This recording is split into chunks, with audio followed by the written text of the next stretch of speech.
All right, welcome back to the Pixelcast, everyone. This is episode 2, meaning we got picked up. Today's guests, we have Psamathes, Panuganti, Hello. and Subversive Asset. Hello.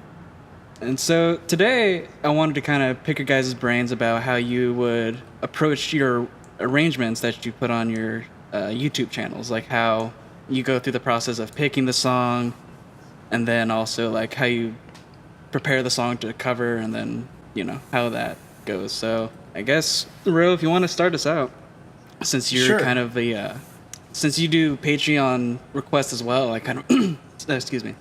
I also kind of wanted to pick your brain about comparing how you approach this before Patreon requests and then how you kind of approach them now. Sure. So I've been on YouTube for 5 years, and in that time I've changed the way I pick songs a lot.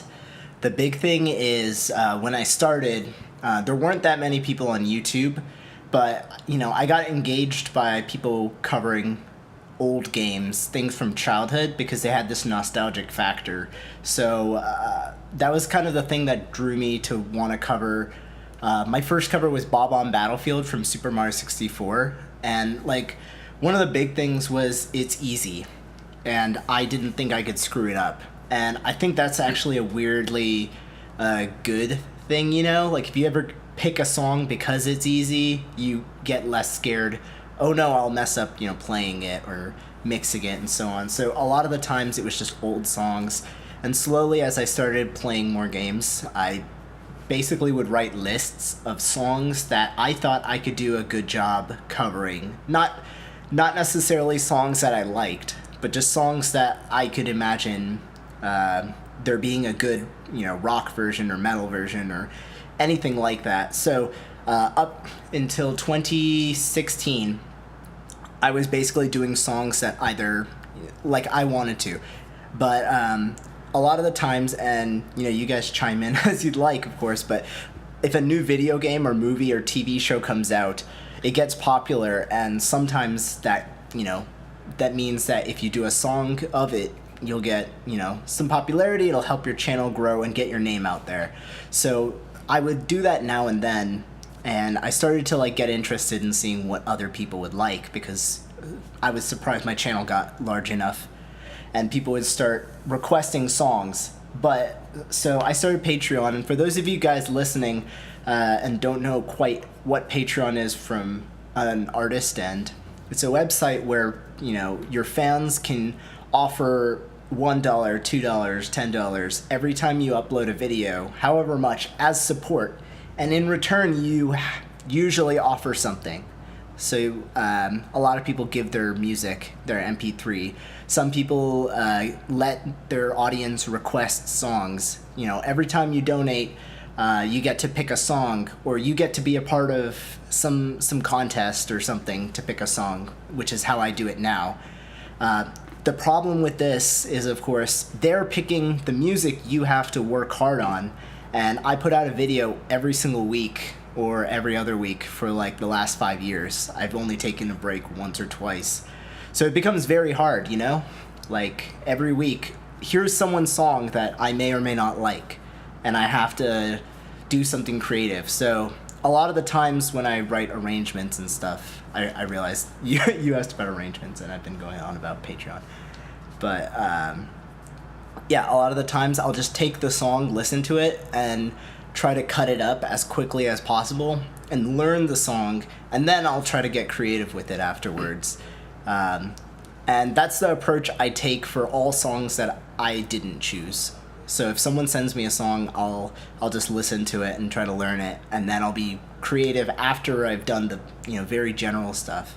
But for songs I pick, I'll spend a long time. I'll think about the arrangement. I'll play guitar for a long time without even touching my DAW, and I'll try to write the parts separately, and that way it comes out very different, hopefully.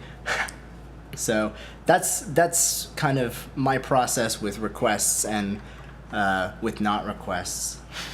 All right, so when you get a song, a request, and you just really don't like what the song is your process to just kind of grin and bear it and just plow through the cover, or do you try and almost make that a challenge to make that song like better from your arrangement versus the original? I think, and Sub and Psamathes, you guys should chime in too, because I sometimes don't cover songs I don't like. So with Patreon, I ask people to give me 3 choices, and I stopped doing direct requests. It was so hard. So I still have 3 songs left since I ended it in 2017 January. But if I don't like the song, I will do it because, in a way, it's a job. And if you don't have a discipline to do a job, you're not necessarily the best person people will rely on. And I want, that person's favorite song to be made.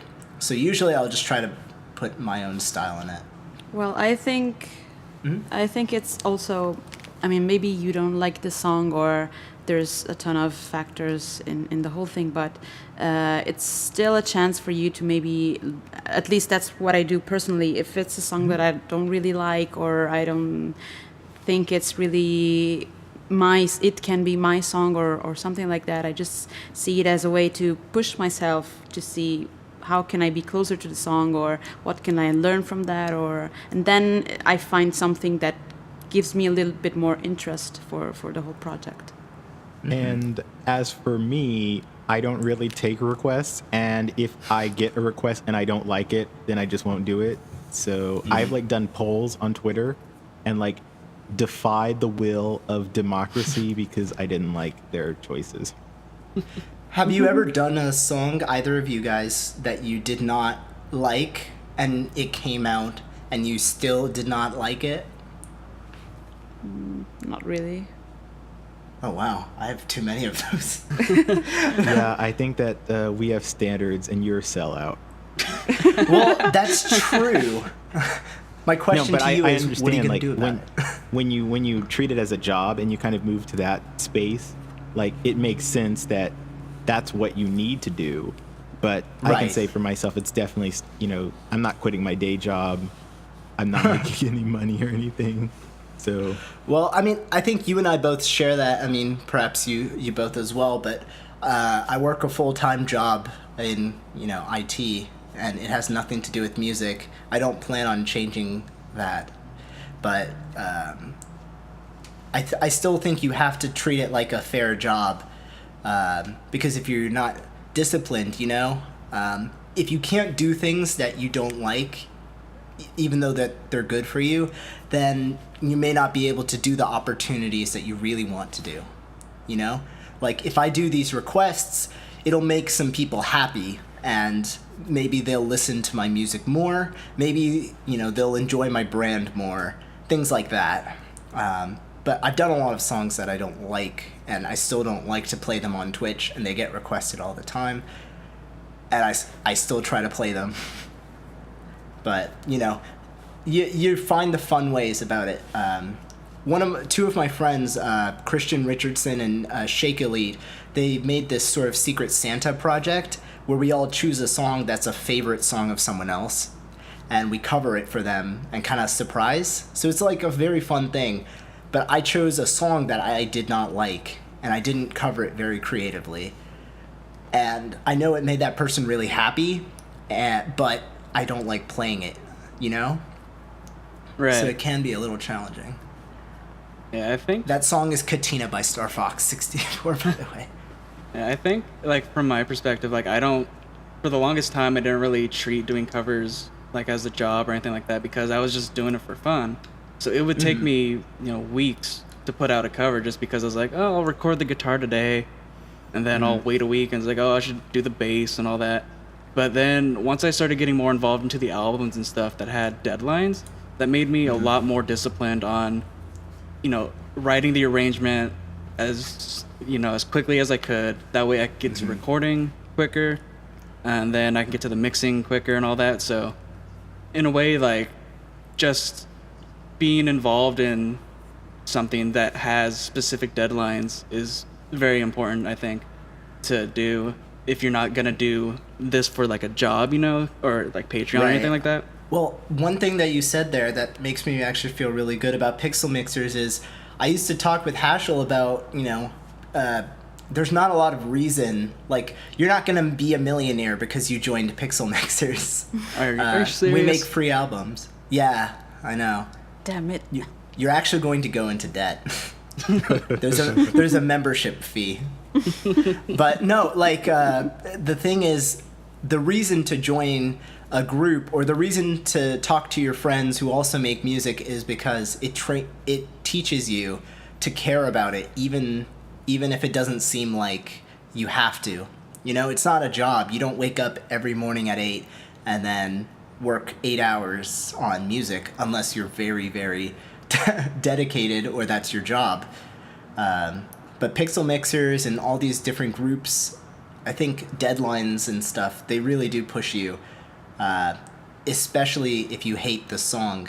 Well, I would say a few things about that. So I agree that kind of I can put my own self-imposed deadlines, and I can agree to deadlines from different groups.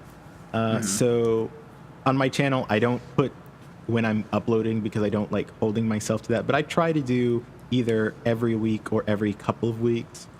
Yeah. And so, like, I understand that there is a discipline to saying, okay, I need to do the arrangement now, and I need to do practicing now, and then that sort of thing.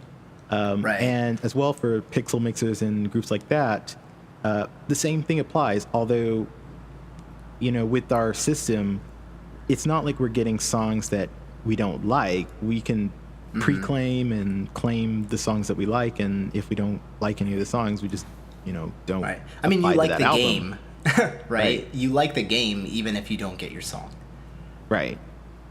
So it's like, I feel like there is still opportunity for people to kind of choose their own preferences. And the thing, though, that I guess I struggle with is I know that there's going to be songs and games that are more popular. And so if I want to build a traffic base, then I might have to choose to do songs from those, even though those aren't the soundtracks or those aren't the games that I really enjoy. And with my hipster taste in music, the songs and games that I really enjoy, probably people have never heard of. So, is a When struggle. we do Glover Pixel Mixers, we can talk. Yes.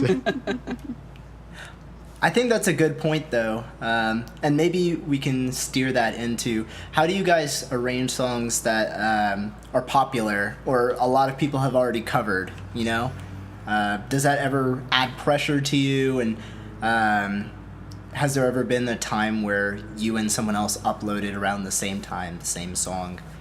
I can go into this one. Like a year ago, I did a cover of Gourmet Race from Kirby, and I think we all pretty much know that song. Very popular to cover and all that. And then me being like the rock metal guitarist, there's a bunch of covers out there that kind of follow this typical like punk rock, ska punk. Yeah, like there's so many covers that cover that, and they all sound great, but there just becomes a point where it's just not, original anymore. So I kind of took that. It's a challenge. Yeah, I took that as a challenge to make like a different song completely. So if you like listen back to my cover, I don't really follow like the fast tempo, upbeat, and all that. I kind of slowed it down a bit, made it like super heavy. Right. And then like all I did was it's like, you know what?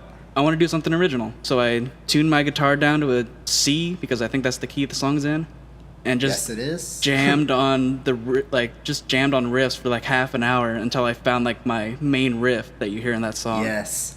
See, And- that's the approach I wish more people would try, because it makes more sense as a guitarist. Yeah, absolutely. And it's just like it also kind of helps you in a way because you're learning how to play the source material, so you get better just as a guitarist. And then also doing it originally, you can kind of up your own game by adding in riffs and licks to your library. And overall, I think just as a musician, it helps you being able to write. Oh, totally. One thing I notice, which you might have as well, is a lot of people, they always talk, especially in the guitarist, but many people, they always say, "Oh, I'm arranging right now," and then they say they're working on drums, and it confuses me because I thought they were guitarists first, and you know, when you write songs, a lot of people write lyrics first if it's a singing song or vocals or, you know, everyone chooses, I thought, their, you know, main instrument as the first thing they do. And I feel like that's a method that'll help you be more creative. Like, I did Forest Temple a few months ago, and a guitarist, Artificial Fear, fantastic guitar player, he's written incredibly original riffs for all of his music. So it feels very much like an original song, but also very true to the, you know, the game soundtrack, and he'll reference a lot of things. So it's kind of like my dream kind of situation. But I couldn't listen to that cover for months because I knew if I listened to it, I'm just gonna wish mine was his. Yeah. Like, it's hard.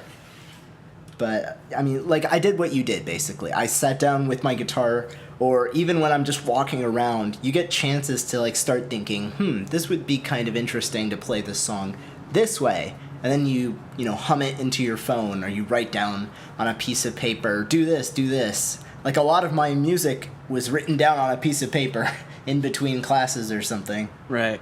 Yeah, I think just in general, being able to take something like where am I going with this?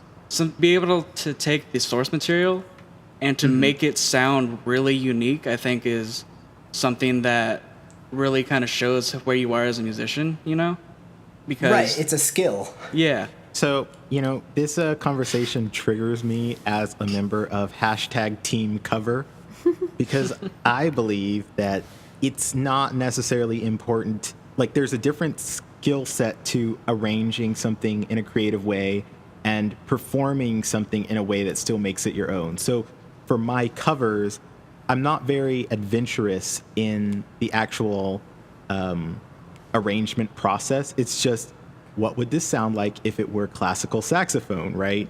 And so it's going to be very close to the original. And then, you know, maybe I'll have a few harmonies and things that, you know, were in my head that I'll add on top of it. But it's not like a genre shift. And I mean, for me, you know, trying to switch a song that was not jazz into jazz for a certain person's jazz challenge was extremely difficult. And I would not be able to release covers every week or every 2 weeks or however if I were doing that, you know, on every arrangement. So I feel it's like, interesting you say that, because I feel like you are more creative than you're giving yourself credit, because you just happen to be a humble person. But okay, I agree with you. At the highest level, yes, you don't divert too much from the structure of songs. But, and believe it or not, I think I don't either for most of my I have to get this out in a week and I hate myself songs. I think we share that, but the difference is the preference of nuancing the melody. Do you know what I mean? Like you can play the same 3 notes 1,000 different ways just because of how you change your articulations and your, you know, the timing and all that. Yeah. yeah. So I feel like I'm on team cover when it's convenient. And I'm on team arrangement when I have more time and I'm scared that mine's going to sound generic. So I don't think there's like much of a war. I do think it's 2 different skill sets much of the time. But I also think a lot of people in this community are kind of forced to be or to do more originality in covers because the natural, you know, way music goes. Over time, people change and they want to be more different because individualism and all that, to where it's almost a challenge, right? Right. Yeah. Like, I could not do Game of Thrones cover. I just started watching the show a month ago properly without too many spoilers. And there's no way I could cover it without having to take some very extra time. I couldn't cover it straight because it would not be fun for me, and it would certainly not be fun for anyone to watch when there's a better one. or a different one? I think it really also changes with the instrument, because for me, for example, it's sometimes I'm forced by the song to be either team arrangement or team cover, depending on how big the song is, or whoever is doing the rest of the arrangement, if it's a collab. And they have a certain idea in mind, and then I need to find my space to actually see how much can I change, how much can I leave. And then people are upset because if you change the lyrics, they'll be like, oh, but you didn't do the official lyrics and blah blah blah. And so so it's I guess I agree with Subversive Asset that even if you're doing a cover, it's also maybe not as much recognizable, but the skill you have to put into making that your own, even if you're doing more or less the same thing than the original, it's difficult. You have to think it through a lot. Since you do vocal covers, I'm curious, have you ever done a song that was sung by a male singer in the original? Yeah. Or anything like so different, and how did you feel about that, and how do viewers react? Because I do think singers have it very, very hard. I think, well, it happens quite often. I think there's been quite a few where the original vocals were from a male singer, and then we had to adapt. And it really depends on the song, because some songs are, even if it's a male singer, they're more or less in the same range that you would have for a female singer, so you don't really hear much difference. And then maybe people are not as surprised, I guess. But there was actually one cover that I did with Kane from Life is Strange. Yeah. That originally was from a male vocalist, and we had to adapt the key even because it was too low. And then we said, okay, let's try to find a key that will fit more from my type of voice, and in the end we found kind of a balanced way to do it in a way that I could sing it both in a low octave and in a high octave, so I could be a bit more dynamic but still go back to the original feel of the song if I needed to. So you really have to find your own safe space in the song and see what works depending on what you can do also, because I mean if you have range, you have to you can be a bit more free in what you can do. If you don't have a lot of range, then you have to be really careful what key you're doing, what tempo, and so on and so on. So I was talking about this actually a few days ago, that I mean we usually record vocals last, more or less, but then the process that you have to have the right vocals fitting with the rest of the instruments, it's a process that goes from the very beginning, I think. So oh, definitely. So I've mixed a lot of vocals, and then I've done a few vocal covers myself, but since it's not my main instrument, I always arrange so that guitar comes out the most, because I know I can't do anything very impressive with singing compared to guitars. So I notice a lot of people, when they arrange vocal songs, they have to be very careful, because a lot of audience and viewers, they get bothered very easily if someone's not a great singer. But if someone's not a great guitar player or a drummer or something like that, it's harder.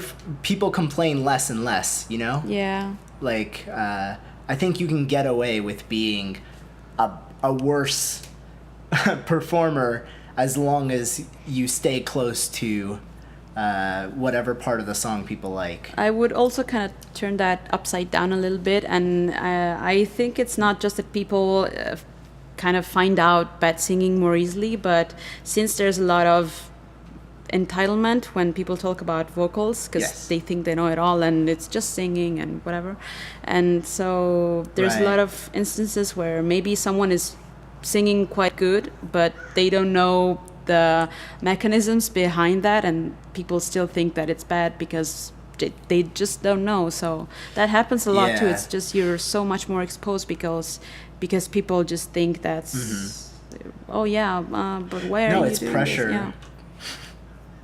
People leave more comments, I think, on singing because I guess everyone thinks because they have a voice or they sing in the car that they understand it more or something, but it really is a very big thing to learn how to critique music properly or understand every kind of instrument. Yes, absolutely. It's unfortunate. There was one thing, subversive. We were talking in chat about it, and I was trying to remember. I think it had to do with differences in arranging. I might have to let it come back to me. There's a lot of things, so I would need a little bit more to run with I that. know. I think that one thing I would like to talk about is how long does the arrangement process take for you guys in terms of you've gotten, well, let me think about this in terms of thinking of the song that you want to cover, coming up with the musical concept, getting it all out in whatever form that you use, and comment on what you do. Do you write sheet music? Do you just learn it by ear, that sort of thing, and what you then suggest. Go through the recording process? Because for me, I'll go first. I have a very rapid turnaround, so I won't even know what song that I'm going to do until, say, like Friday, and then I'll spend all of Friday night doing the arrangement in terms of writing out the sheet music. Like, I have no ability to play by ear, so I have to figure out note by note in MuseScore. Okay. And then I will record the audio and video either on Saturday or Sunday, and then it goes up that weekend. So it's in terms of total commitment, Friday to Sunday, that's it. But other people say oh, it's a week, multiple week process, and they need all this time, and that's very different than mine. I think for me, my process kind of varies depending on the song because, again, I don't do this for work. But usually it'll be between a week or two of when I think of, I want to do this song, then I start working on the song until I finally finish the song. And what I mainly do is usually I'll just open up Guitar Pro or something and just start writing out the the notes and the chords one for one, basically what it is. And then I'll take that and then start working on my actual guitar, write the original stuff, and then transfer it back over to Guitar Pro. That way I kind of have a way to see what is the chord progression versus what's the riff that's going to go over this chord progression, And I do that pretty much for all my covers except for one where I wrote the MIDI directly into Reaper, and I will never do that again because that was a hassle. Yes. Do not write MIDI into Reaper. Oh god, that was so awful. But that cover was so good. All right, I'm going next because that's all I do. So to begin, my friend Tara once asked my other friends in our podcast, While We Talk, how long does it take to make your cover? And she used to tell me her audio hours would take 20 to 40 hours, sometimes more, as did my friend Julia Henderson. So I recorded how long I took for quite a few covers, and it's usually 8 to 10 hours. But that's a result of me knowing so many hotkeys and doing this for so long, and I compromise very easily. There are a lot of mistakes and small things I don't like about my process, so I'll start with picking the song. I don't pick songs. I'm told what to do through requests, but if I feel like choosing a song, I usually settle on it after I have one or two ideas, and schedule is fine. So that doesn't take too long. For arranging, if I arrange it on a piece of paper, it might take me 10 minutes of just writing down ideas from my head. And then what I do is I open up Reaper and I just put out the regions or, markers, and I just pick out the measures and stuff like that, where I write down very concrete ideas, like this melody will go here, this melody goes here. If it's a request, I'll, use the MP3 for a reference. But usually this process isn't really going to take me that long, half an hour to an hour. But I leave a lot of creative space there. Then from there, I'll usually figure out how to play the song as I record the parts. and it won't take me more than an hour to record rhythm guitars and chords and stuff like that. So usually I'll do that first if I can, and then it'll take another hour for drums, maybe less. Just depends on the length of the song. And I've streamed a few times, like where I just made a song in a night, and then I spent the next day just revising everything carefully. So yeah, I'll usually program drums pretty fast. If the song is hard, I'll write the MIDI into Reaper. It's not hard, guys. I think I have to show you some hotkeys, honestly. It's more of when you want to export it and then work on it again in like MuseScore or something. It just okay. That's a different process, and that's terrible. I gotta but ask that's though, terrible for everyone. I gotta ask though, when you do write MIDI into Reaper, are you using like a very like low profile VST, or are you using like the GM Microsoft MIDI sounds? What's low profile versus? Like, well, I use like a super Expand. cheap like piano or something. Well, what I honestly do is if I know the song, let's say it's like a Metroid song or something, I write the lead guitar part out on a synthesizer that I plan on using in the song, playing the exact same part so that it sounds a little thicker. So in that case, I'll use like Native Instruments Massive or something. Otherwise, I'll use Expand, which usually I use Expand because it's a $2 amazing VST, and I'll just put a strings or something for chords. Sometimes that helps me like learn the chords and the root notes, especially if I have to play bass. But usually I just play the guitars all the way through, and I write riffs on the spot for each section if I didn't do it beforehand. So all this stuff, usually like when I do it on stream especially, it's done in 4 or 5 hours. But the thinking about the song, I do that every day, walk around, oh, this would be a good riff. So eventually I'll spend like another hour or two on synthesizers, and I'll mix as I go a little bit. And eventually I re-record guitar solos live for video, and then I just fake it. And usually videos won't take me more than an hour and a half at most.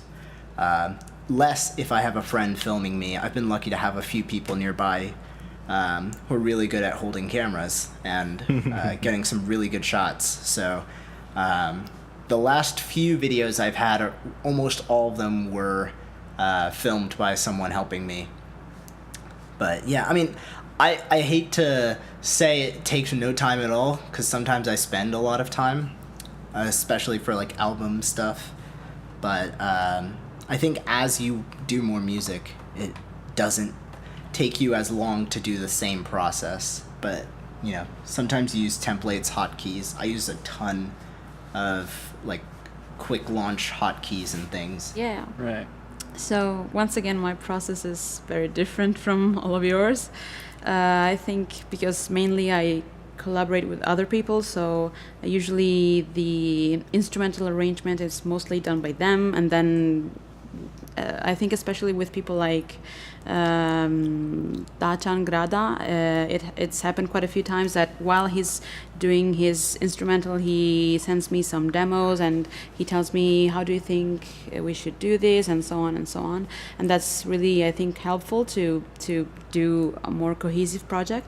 But once there's some kind of basic structure of the song, then I jump in. And what I usually do is, I don't really write anything down, but if I do use a piano or something to help me out with melodies or harmonies, I always record some test tracks just as placeholders, and then I sing along to them or I change them, and I really work a lot by ear, and I just sit there with the song and sing it over and over again and record everything I have, and then listen back to it and think, okay, this is crap, this is not so much worse, but maybe this one we can keep, and this one, and then it kind of comes together that way. So it takes a while arranging, unless it's something that I already know the song very well, I already have a specific idea of how I want to do it,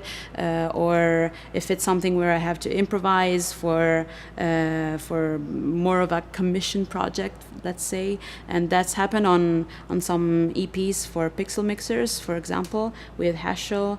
He explicitly asked me to do more of a certain style or do more of a certain type of vocals for this or that song. For example, in the Ace Attorney EP, he just wanted to have that kind of 90s feel, so I just sat on the track and improvised the whole way through, and it was just the full track of improv because it was done in one day. He just wrote to me last minute, it was an emergency and I was sick, and I was like, oh my god, we have to do something, and then I sent him the whole thing, and I just told him, just choose whatever is you feel that will fit the track, and then you can hear the results. So sometimes it's that, sometimes it's more maybe the lead is easier to go with because I stick to the original, but then I do some choirs or backing vocals to spice it up, and they change a lot, or there's some solos, and so it really depends. And then the genre, if I'm doing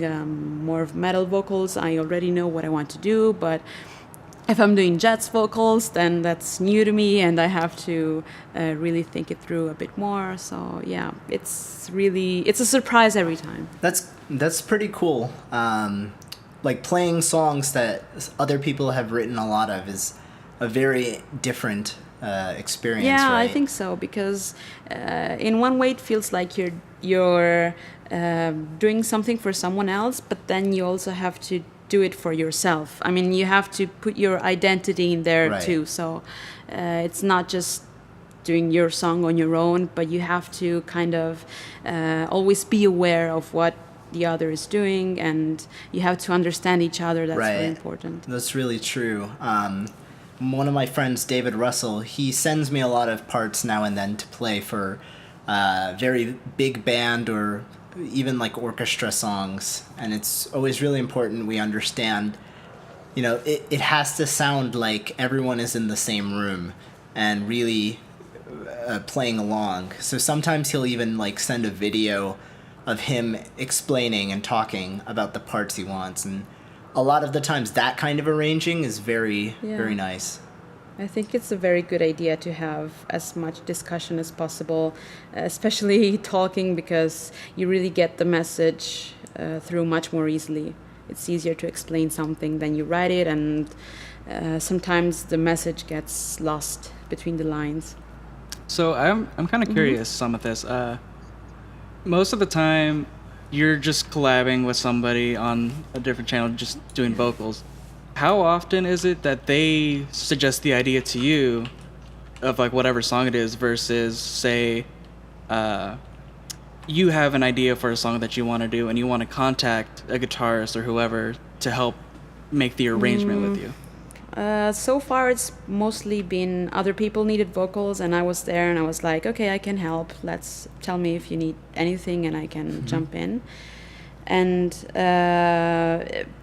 it depends. Most of the time it happens that I get in touch with someone because they need to do something, or we're doing something for a Pixel Mixer album, and then after that we start talking about doing other things together, and then I propose a song and they propose another song, and then it becomes a double collab.